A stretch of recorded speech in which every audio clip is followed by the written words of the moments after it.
আসসালামু আলাইকুম, সবাইকে স্বাগতম আমার নতুন চ্যানেল নয়ন রেসিপিতে।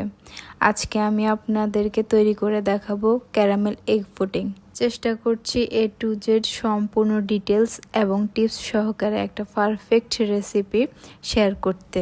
পুডিং বানানোর আগে আমরা ক্যারামেল বানিয়ে নিব। চুলায় একটা প্যানে 1/4 কাপ চিনি দিয়ে দিচ্ছি। চিনিটা লাল হয়ে আসলে প্যান থেকে যে বাটিতে পুডিং বসাবো ওই বাটিতে ঢেলে নিব। ক্যারামেল ঠান্ডা হতে হতে পুডিং এর মিক্সচার তৈরি করে নিচ্ছি।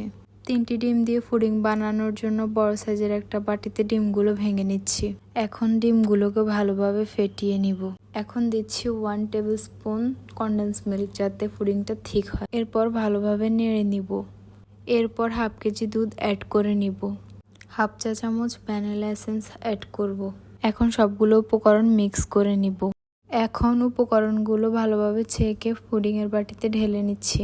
এখন আরেকটি প্যানে পর্যাপ্ত পরিমাণে পানি দিয়ে পুডিং এর বাটিটি ঢেকে দিচ্ছি 25 মিনিটের জন্য। এই সময় চুলার আঁচ একদম কমিয়ে দিব। 25 মিনিট পর আমাদের পুডিং হয়ে গিয়েছে। পুডিংটি নর্মাল ফ্রিজে রেখে ঠান্ডা করে নিয়েছি। এখন চলুন পুডিংটি কেটে শেয়ার করি। ভেতর থেকে অনেক বেশি সফট আর খেতেও অনেক মজা হয়েছে।